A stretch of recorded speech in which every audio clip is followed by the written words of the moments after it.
Alors, on va démarrer du coup. Donc, ce dont je vais vous parler aujourd'hui, c'est du coup d'un retour d'expérience que j'ai fait pour le Secours populaire autour d'une discovery produit. Alors, un petit sommaire, je vais vous parler très rapidement du Secours populaire français. Ensuite, je vous expliquerai quelle a été la demande. Qu'est-ce que j'ai fait dans cette discovery produit, ce que j'en ai appris et au final, les bénéfices que j'en retire. Alors, le Secours populaire. Le Secours populaire français, c'est une association qui a été fondée juste après la guerre en 1945. Initialement, c'était pour offrir des vacances aux enfants de déportés. Après, depuis 80 ans, en fait, ils se sont adaptés à l'évolution de la société et maintenant, ils proposent un accompagnement très vaste, beaucoup plus global. Ils font alors de l'urgence alimentaire, aussi bien au quotidien que pour des gestions de crise un peu particulières. Ils s'occupent aussi du secteur de la santé. Ils font des accompagnements sur le travail, sur le loisir, la culture, le sport et la solidarité internationale.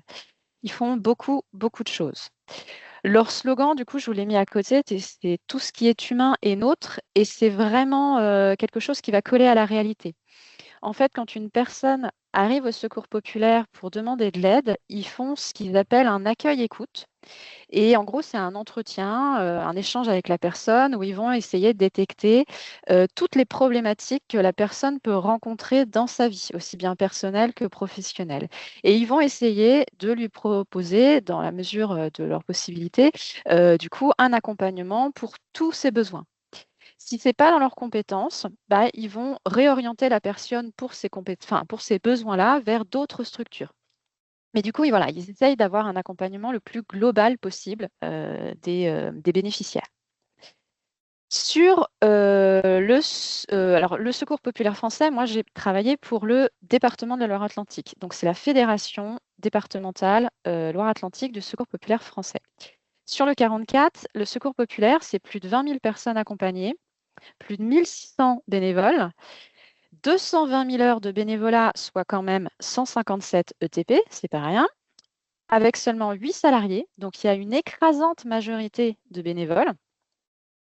Ils ont 25 structures réparties sur tout le département et ils ont un budget de 3,1 millions d'euros. Ce qui est intéressant à voir sur le budget, c'est que vous voyez qu'il n'y a que 15% de subventions et que le 85% restant, en fait, c'est de l'argent qui vient de leur propre activité. Voilà, ils ont tout un tas d'activités toute l'année pour aller récupérer aussi bien des dons en nourriture, en argent, etc., etc. Et tout ça, ça représente 85%. Et des activités, c'est un peu le cœur du sujet, ils en ont des tonnes. Ils en ont toute l'année. Alors, du coup, ils distribuent de l'aide alimentaire toute l'année. Ils font aussi des collectes toute l'année, vous pouvez les voir dans les supermarchés, et ils profitent aussi de certains événements dans l'année pour faire des trucs un peu plus particuliers. Donc autour de Pâques, il y a la chasse aux œufs. Pour Noël, là, ils sont en plein dedans. C'est les Pères Noël verts. Il y a les vacances enfants pour l'été, mais en dehors des périodes de vacances, ils font aussi plein de sorties loisirs, des choses comme ça. En gros, ce qu'il faut se dire, c'est qu'ils ont des activités un petit peu entre guillemets, classiques qui vont se retrouver d'une structure à une autre. Mais après, il y a des spécificités. Dès qu'il y a une compétence particulière qui existe sur une structure qui match avec un besoin bénéficiaire, boum, ils proposent une activité, ils proposent un accompagnement. Donc, ils font plein de choses. Mon travail au Secours populaire français pour du coup le département, c'est fait dans le cadre d'un mécénat de compétences entre Concerto et le Secours populaire 44. Alors, un mécénat de compétences, l'idée, c'est qu'au lieu de donner de l'argent à une association, Concerto va donner du coup du temps et des compétences. Tout ça, ça va être valorisé derrière, ce qui permet la défiscalisation. Ça fonctionne exactement comme vous sur votre fiche d'impôt. Et Concerto va accompagner le Secours populaire 44 autour de 2 volets. Un coaching auprès des coordinateurs de structures pour leur permettre de prendre du recul sur leur travail et de s'épanouir dans leur rôle. Et également un accompagnement plus produit. En fait, ils ont plusieurs besoins d'outillage sur différents sujets. Et là, en l'occurrence, on a commencé par le sujet du planning des activités bénévoles et c'est ce dont je vais vous parler aujourd'hui. Alors, le planning des activités bénévoles, il se trouve que toutes les activités reposent entièrement sur les bénévoles. Et les responsables de structure ou les coordinateurs ou encore les référents d'activité, qu'ils soient salariés ou bénévoles, parce qu'il y a certains responsables de structure qui sont bénévoles, eh bien, ce sont ces personnes-là qui vont organiser le planning des activités bénévoles tout au long de l'année. Eux, en fait, ils sont là pour aider à l'organisation et au suivi de toutes les activités, mais c'est bien grâce aux bénévoles que ces activités peuvent avoir lieu. Donc, en gros, en quoi ça consiste? Donc les responsables de structure, ils doivent créer et communiquer sur l'activité, pour solliciter l'aide des bénévoles, pour que l'activité puisse avoir lieu. Ils doivent relancer les bénévoles pour trouver suffisamment de monde, pour l'activité et pour s'assurer que tout le monde soit présent. Voilà, c'est ça, s'assurer que tous les inscrits seront bien présents le jour J et que tout se déroulera bien. Ils doivent aussi transmettre toutes les infos sur comment cette activité va fonctionner, si c'est une sortie, est-ce qu'il y a un transport à prendre, est-ce qu'il y a des billets, est-ce qu'il y a un goûter, j'en sais rien, enfin voilà, toutes les infos. Hem et tout ça, en fait, ça représente 80, ça peut représenter jusqu'à 80 du temps du responsable de structure. Hem, du coup, c'est énorme, c'est vraiment énorme.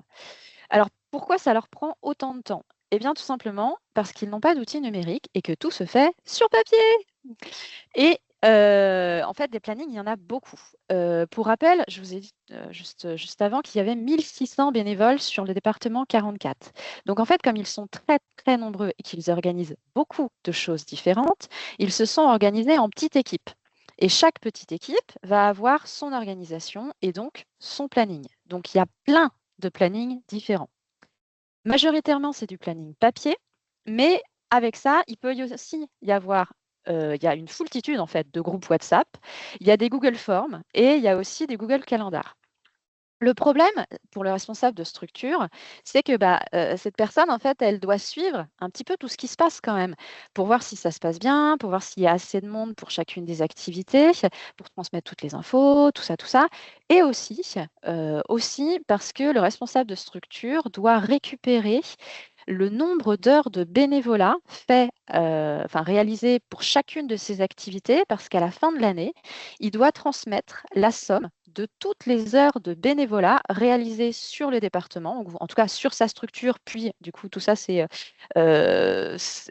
accumulé sur le département pour envoyer tout ça à l'Union nationale. Derrière, évidemment, l'Union nationale, elle va utiliser ces chiffres pour, démontrer que, le Secours populaire est super actif, qu'ils font plein de choses et cetera et cetera. Et du coup, pour faire tout ça, ils n'ont pas d'outils, numériques, ils n'ont rien pour automatiser. Alors quand je dis rien, c'est qu'à moitié vrai. En fait, il y a une structure sur laquelle il existe un outil numérique, c'est l'antenne de Nantes. L'antenne de Nantes, il se trouve qu'il y a un des bénévoles, retraité qui s'est pris de passion pour l'informatique et du coup, sur sa retraite, il, s'est mis à faire de l'informatique et il a créé cet outil. Donc c'est un informaticien, amateur, qui a créé un outil qui fonctionne quand même pas si mal. Pour autant, donc cet outil, il existe, c'est super cool, mais il a des limites. La première limite, c'est qu'il ne gère que les activités régulières. Alors, je vous ai dit tout à l'heure qu'ils avaient plein d'activités différentes. En fait, ils ont les activités régulières, en gros, c'est ce qui va permettre l'ouverture de chacune des structures. Chaque structure ouvre, alors pas forcément tous les jours. Celle de Nantes, elle ouvre tous les jours, mais celle de Saint-Philbert, par exemple, elle ouvre que 2 jours par semaine. Mais du coup, il faut des bénévoles, en fait, pour que ça puisse ouvrir et pour que les activités qui ont lieu, du coup, régulièrement, aient lieu. Typiquement, la distribution d'aide alimentaire, c'est quelque chose qui revient toutes les semaines, voire tous les jours pour les grosses structures. Mais ça gère que les activités régulières. Donc toutes les activités type, chasse aux œufs, Père Noël, collecte dans des supermarchés, sorties loisirs, des choses comme ça, elles ne sont pas gérées dans l'outil. Autre problème, c'est un outil qui n'est plus maintenable. Il a été conçu, d'une certaine manière et la manière dont il a été conçu le rend très difficilement maintenable. Donc déjà ça, c'est un premier problème et le deuxième problème, c'est que ça crée une dépendance envers le bénévole qui a conçu l'outil. Et autre problème, il est parfaitement adapté aux besoins de l'antenne de Nantes, mais comme chaque structure est très autonome dans son fonctionnement, eh bien, il ne colle pas avec le fonctionnement des autres structures et donc il n'est pas étendable aux autres structures du département. Pour autant, ça a quand même prouvé son utilité, cet outil, parce que ça a permis de libérer la coordinatrice de la structure de l'organisation des activités régulières. Donc, imaginez-vous, dans votre emploi du temps, gagner 50 à 80% de votre temps de travail pour faire autre chose. Donc, c'est quand même très précieux. Il a également permis, ça c'est un peu le double effet qui se coule qu'ils n'avaient pas vu venir, il a également permis de capter plus facilement les bénévoles ponctuels. Alors en fait, au secours populaire, effectivement, parmi les bénévoles, il y a deux grands types de bénévoles. Il y a des bénévoles dits réguliers, qui sont en fait majoritairement des retraités qui ont le temps et qui viennent, bah, pour certains, quasiment tous les jours.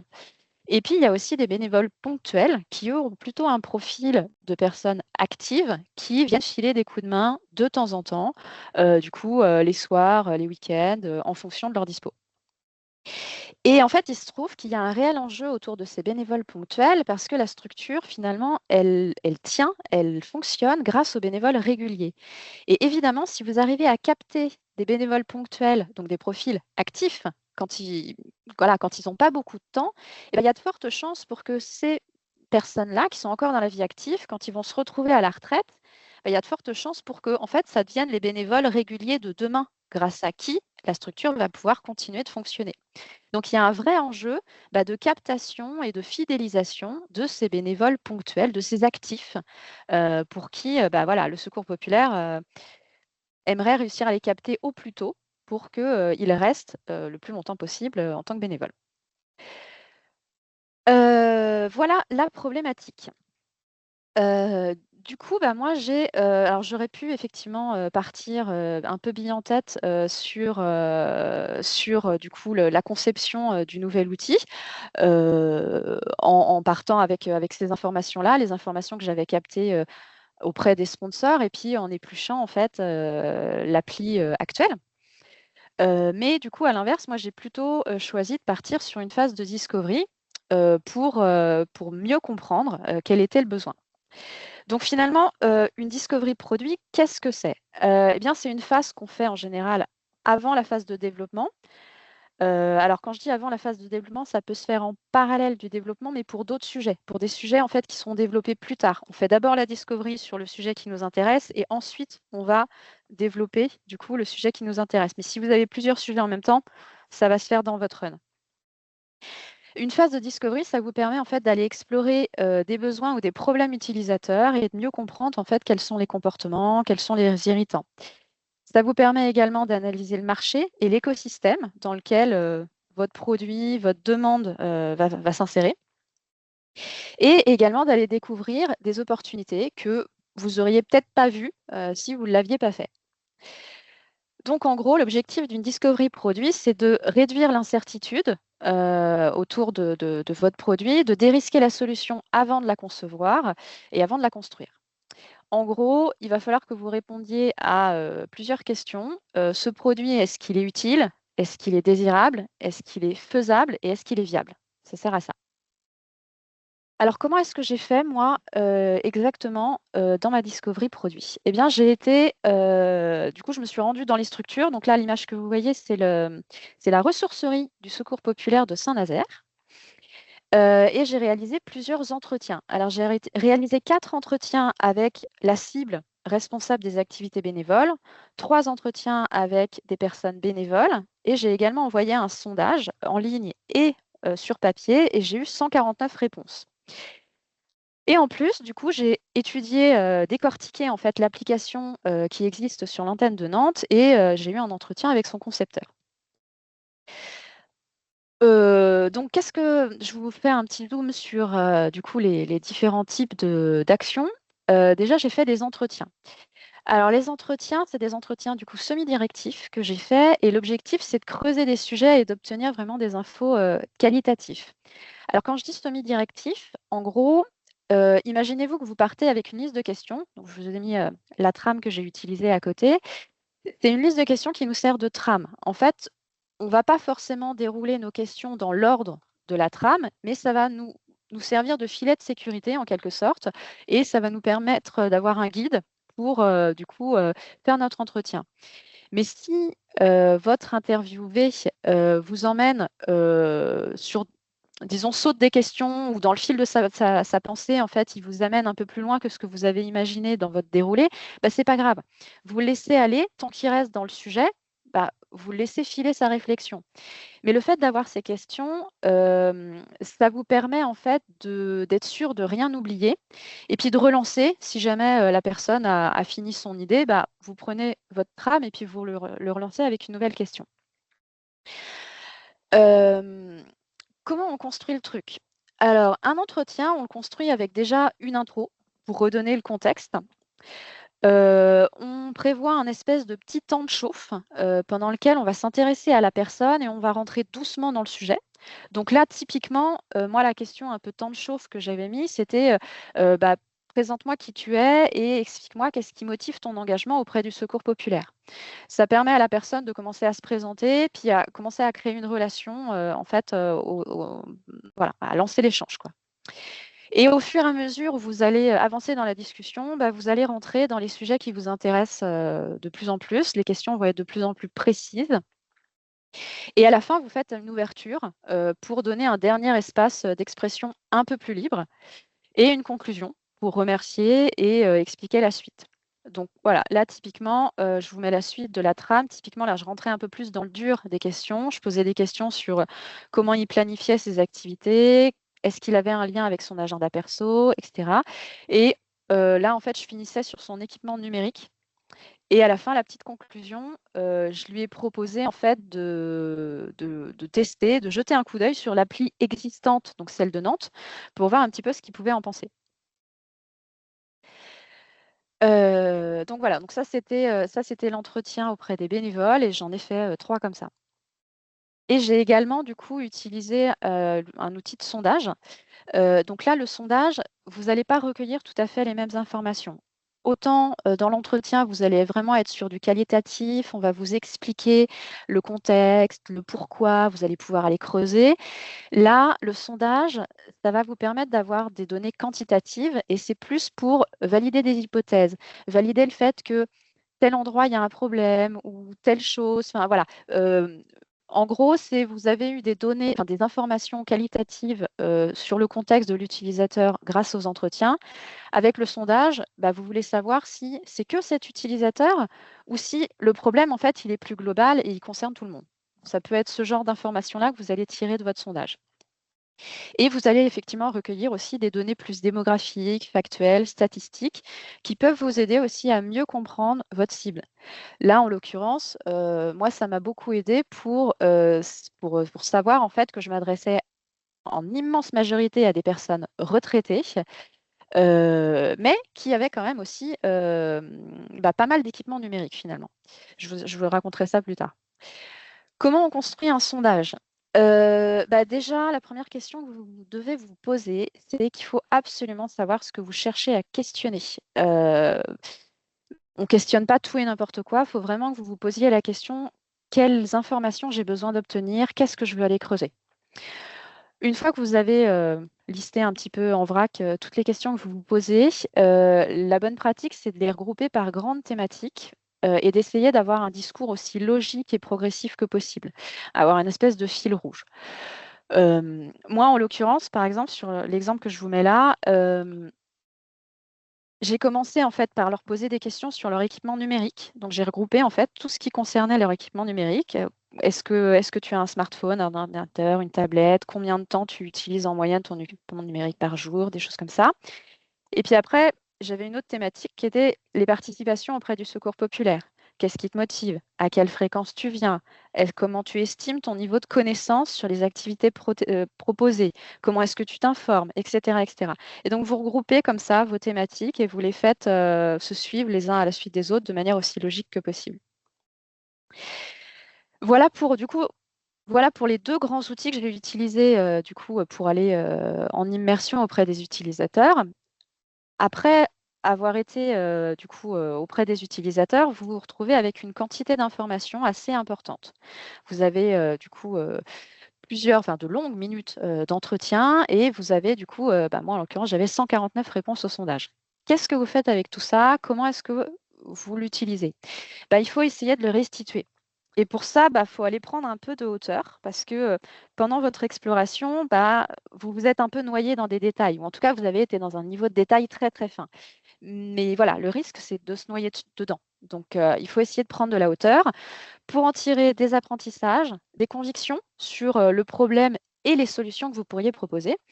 Et tout ça, en fait, ça sert à faire des choix éclairés au regard de ce que vous avez appris sur vos utilisateurs.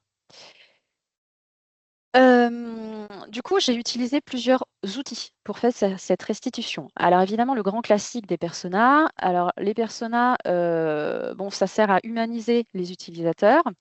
Ça crée des représentations d'utilisateurs fictifs. C'est pas des personnes réelles, mais ça vous permet en fait de condenser les informations que vous avez pu récupérer sur vos cibles sur un seul document. Et ça vous permet ensuite, vous réutilisez ces documents pendant la phase de réalisation, pendant la phase de développement, pour permettre à toute votre équipe de mieux comprendre déjà à qui il s'adresse, et puis de rester bien centré sur votre utilisateur. Donc moi, en l'occurrence, j'en avais 4 des personas. Là, je vous ai mis la fiche de Julie, qui est du coup responsable d'une grosse structure. J'ai également un responsable d'une plus petite structure, parce qu'ils ne sont pas tout à fait les mêmes problématiques et les mêmes moteurs de décision. Et j'ai également fait 2 fiches pour les bénévoles. Une fiche pour un bénévole régulier et une autre fiche persona pour un bénévole ponctuel. Donc plutôt un profil de retraité et un profil d'actif. La construction, comment vous construisez ça?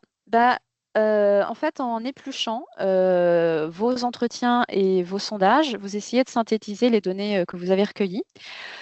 Vous distinguez les grandes catégories d'utilisateurs, à savoir qu'un persona se distingue d'un autre persona, non pas par des données démographiques, mais par son usage et par ses problématiques.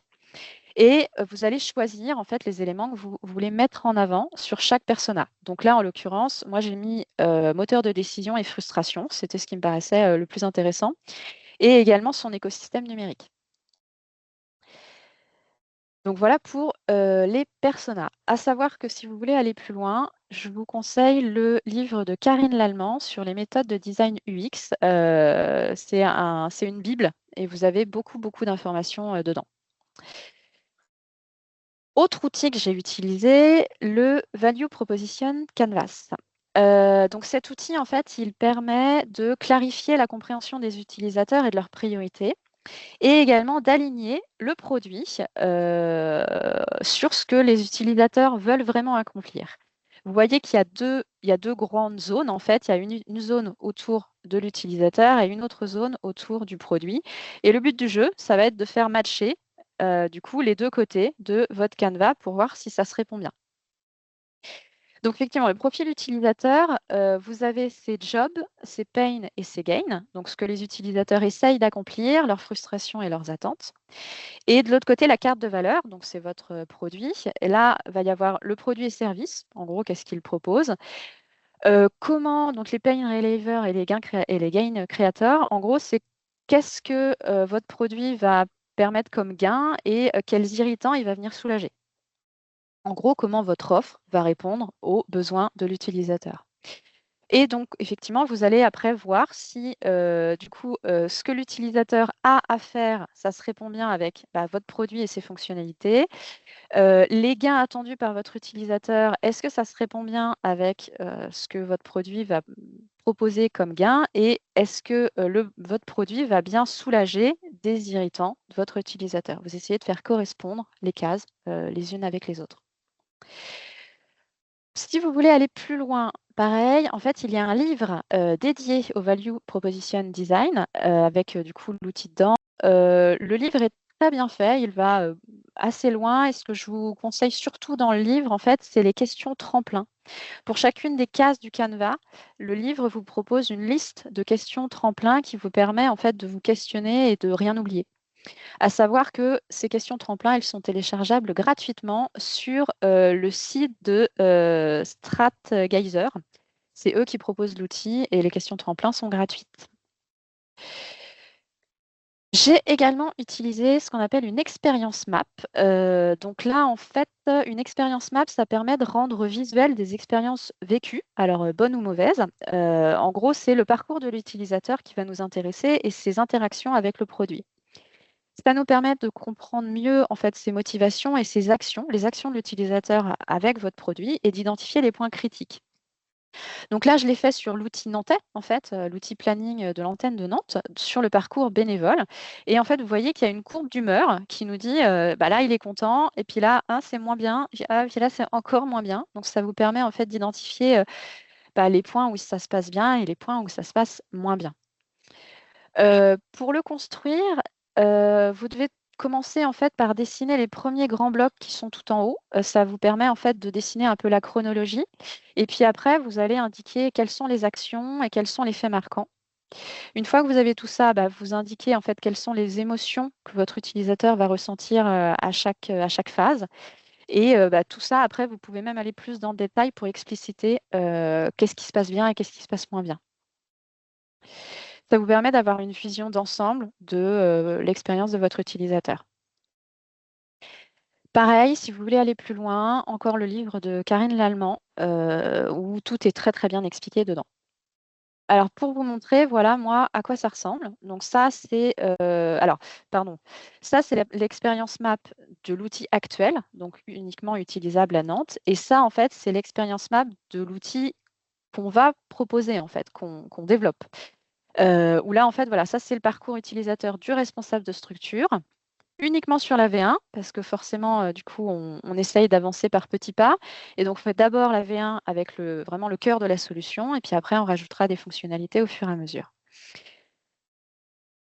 Du coup, avec tous ces outils, bah, on commence déjà à y voir un peu plus clair. On commence à organiser les informations. Le travail de remplissage en lui-même de ces différents outils nous permet de prendre de la hauteur, nous permet de voir se distinguer des grandes lignes directrices dans le problème et pour la future solution.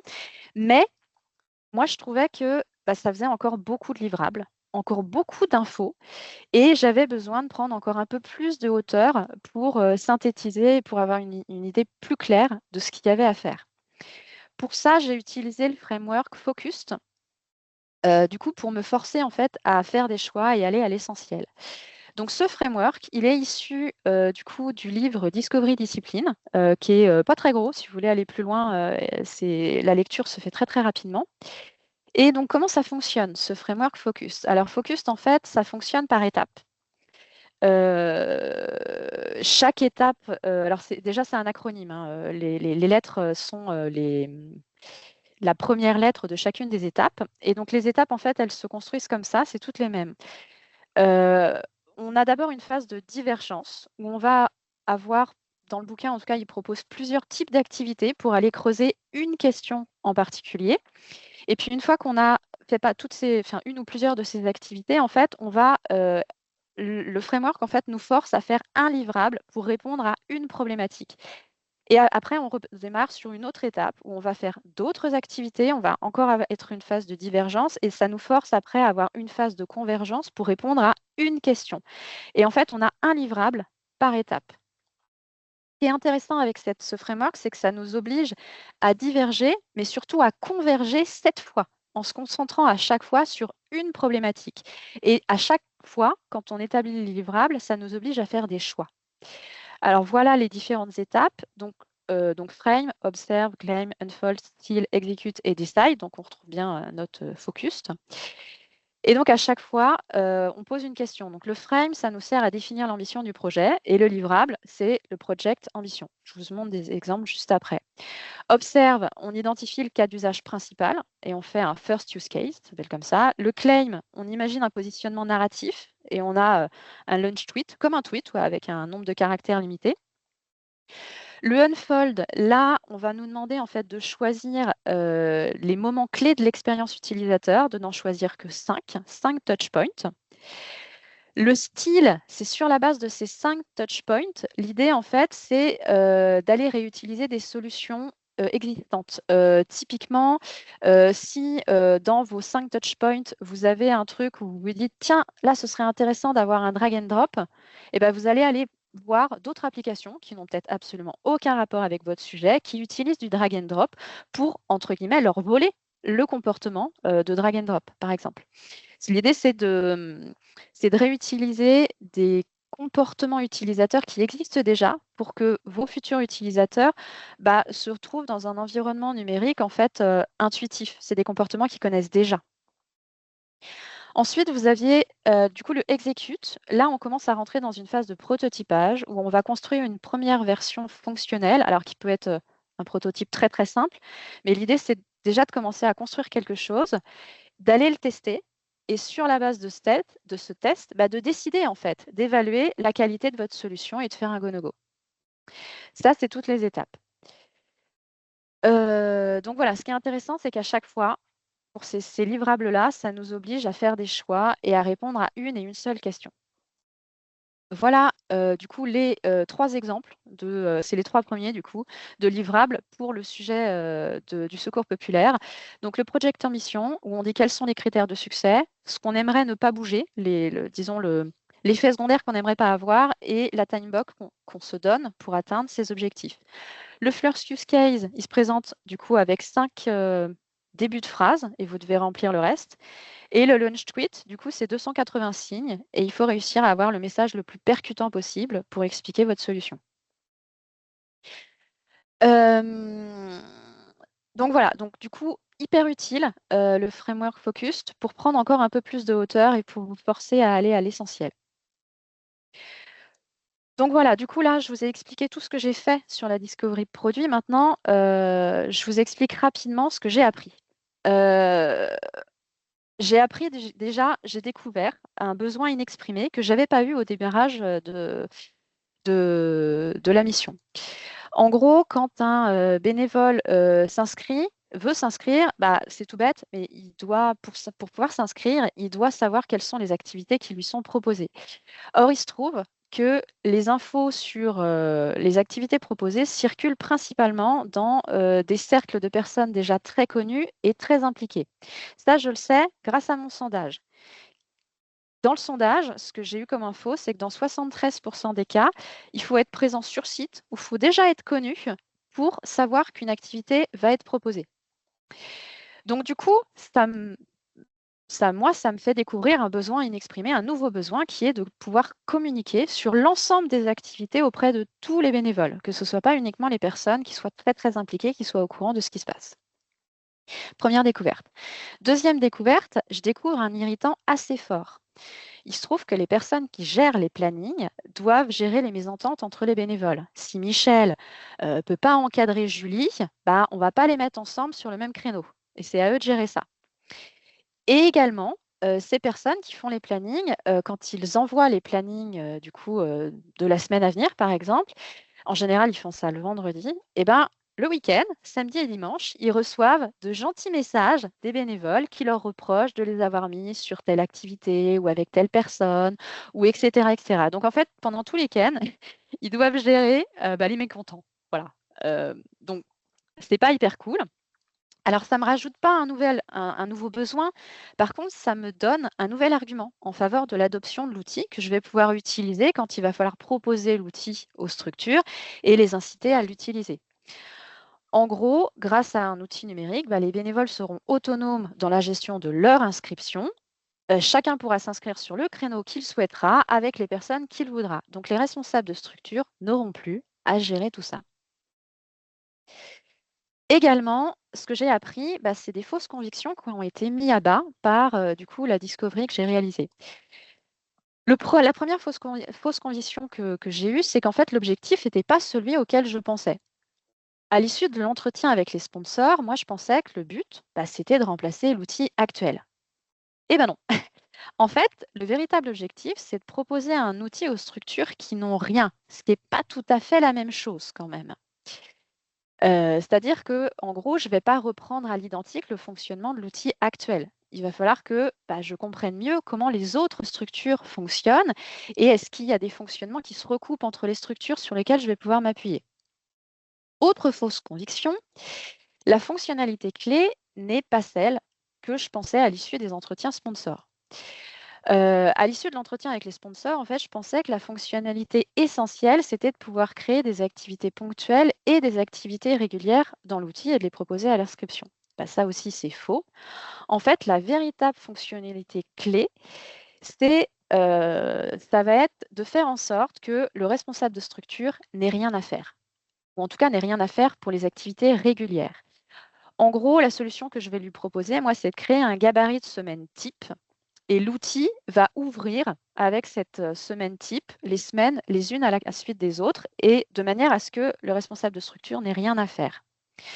Pour la petite histoire, comment je m'en suis rendu compte? C'est que, j'ai interrogé en fait la responsable de structure de Nantes. Donc elle a un outil à sa disposition et quand je lui ai demandé comment elle utilisait l'outil, la première chose qu'elle me dit, elle me dit: alors moi je m'en sers surtout pour renouveler les mots de passe des bénévoles». Quoi? Attends, tu te sers pas plus de l'outil que ça? Et puis elle commence à me sortir d'autres cas d'usage de cet outil et pareil, c'est des trucs hyper mineurs, hyper à la marge. Et en fait, en l'écoutant, je me suis rendu compte que l'outil, bah, lui avait permis comme l'outil, en fait, fonctionne tout seul, bah, elle a plus rien à faire dans l'outil. Elle regarde juste de temps en temps l'outil pour voir si tous les créneaux sont bien remplis. L'outil se charge lui-même d'envoyer des notifications et des alertes s'il y a des créneaux qui sont vides, donc elle a même pas à faire ça. Donc en fait, l'outil, bah, ça lui permet de lever les mains, quoi, et d'aller faire autre chose. Donc finalement, la fonctionnalité clé, elle est là. C'est de faire en sorte que l'outil gère un maximum de choses tout seul. Donc pour les activités régulières, c'est facile. Pour les activités ponctuelles, bah, là, en fait, la solution, c'est de leur proposer des gabarits pour des activités qui sont certes ponctuelles, mais qui reviennent assez souvent. Les collectes, bah, même si ce n'est pas toujours dans les mêmes lieux, en général, elles sont organisées de la même manière. La chasse aux œufs, d'une année sur l'autre, bah, c'est un peu la même orga. Donc, c'est de leur permettre en fait d'avoir des gabarits dans lesquels ils vont pouvoir stocker en fait leur template d'activités ponctuelles. Donc, c'est quand même des choses assez structurantes que j'ai découvert en fait grâce à cette discovery. Je passe à ma dernière partie parce que je vois que le temps file. Du coup, c'est quoi finalement les bénéfices de faire une discovery produit? Bah, en gros, c'est de faire le bon produit, quoi. Hem, Faire un produit qui va répondre aux vrais problèmes des utilisateurs, aller au-delà de vos propres idées préconçues, des préjugés et des incompréhensions que vous pourriez avoir également et d'identifier en fait les fonctionnalités qui vont vraiment avoir de la valeur et également, bah, ça permet aussi d'engager les utilisateurs dès le début. Parce que toutes les personnes qui ont été touchées soit par les entretiens, soit par le sondage, bah, en fait, elles ont pris connaissance qu'il y allait avoir un truc qui va se passer. Donc déjà, vous avez déjà en fait finalement commencé votre com ou si besoin votre accompagnement au changement. On a déjà posé une petite graine dans l'esprit des utilisateurs sur le fait qu'il se passe quelque chose autour du planning des activités bénévoles. Et voilà, ça vous permet d'engager vos utilisateurs dès le début. Voilà pour la présentation de la discovery produit et du coup, je vous laisse juste sur, une dernière slide qui est que, eh bien, si vous voulez aider le Secours populaire français, eh bien, ça se passe par là. Vous allez sur le site, du Secours populaire et vous avez 2 gros boutons. Soit vous faites un don, alors, ponctuel ou régulier, hein, vous voyez comme vous voulez, soit effectivement, vous pouvez aussi devenir bénévole. Et voilà, merci à tous, et toutes.